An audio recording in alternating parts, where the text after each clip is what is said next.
This is a demonstration of how to do a bridge design in stability.com.au. So the first thing I'm going to do is create a new project. I'll give my bridge a name. Maybe it's called Sawtell Bridge.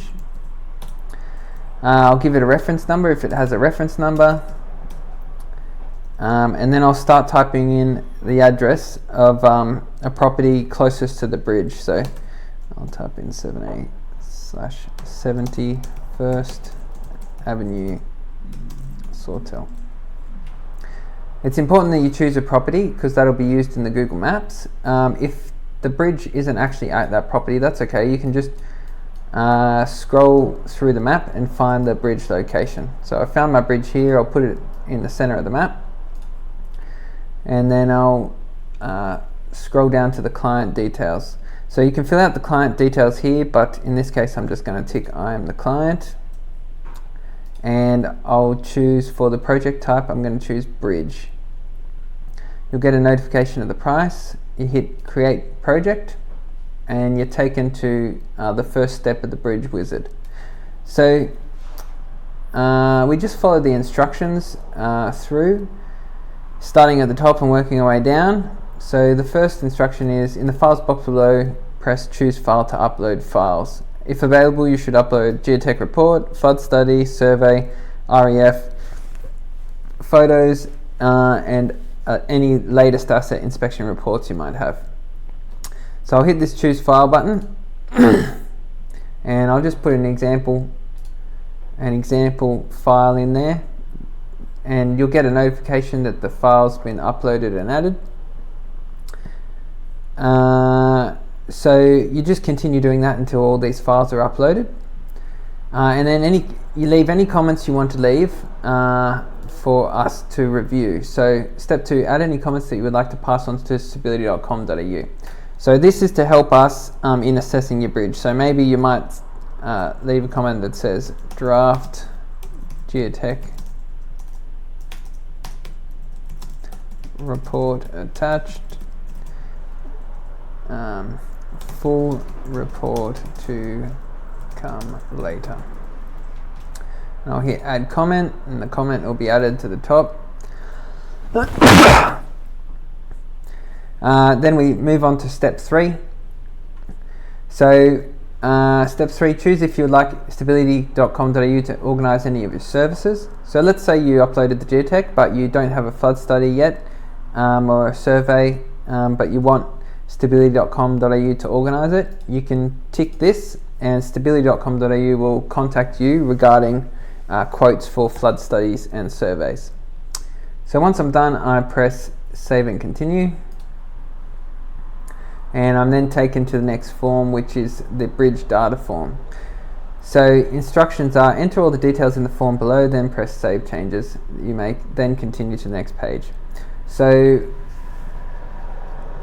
we just follow the form from the top to the bottom.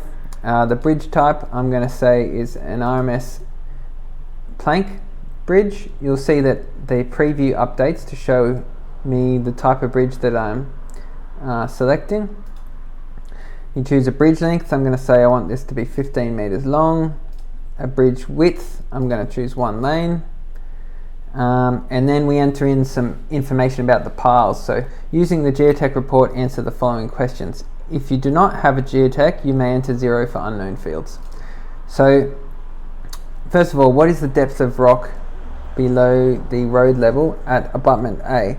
So from the geotech report we can find the depth of the rock that we're going to found into.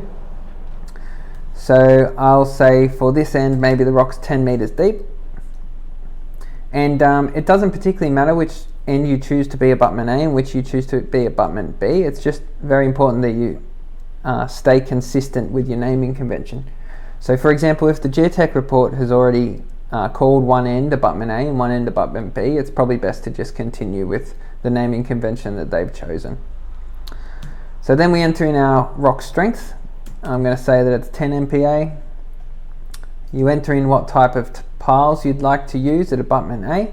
So here we have an option between concrete board piles or steel driven piles. I'm going to choose concrete board piles. And then we do the same for abutment B. I'm going to say maybe the rock is only 5 meters deep at abutment B, and the rock strength is still 10 MPa. And then I can choose my piles from the drop down below. You'll notice that with these depths I only have an option to choose concrete board piles, so I'll choose that. So I can now press save and continue. I'll get a notification that the bridge has been added, and I'm taken to the next step. So now we again just follow the instructions. We click on this bridge button to upload a bridge, so I'll click that. You'll notice that a bridge has been uploaded in this corner. I can then drag the bridge to where I want it and use the grips to rotate the bridge to the orientation that I want. And then once I'm happy with that, I will go to the next step and press continue. So I can press continue down here, I can press continue up here. So the last step is to pay the fee. So I'll click on pay fee, and if you get stuck at any stage, you can click on this help video button and a video will pop up and you can listen to that. So I'll press pay fee, and I'm taken to Stripe to pay the fee with my credit card. So I'll enter my credit card information,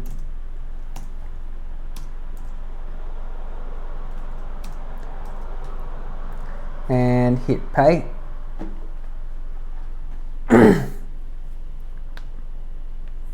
And then you're taken back to the payment success page, and you can go back to your home page where your bridge will be shown here. And that's how you do a bridge in stability.com.au. So now that my bridge is shown in the projects, I can view the drawings by clicking here, and I'm taken to drawing number 1.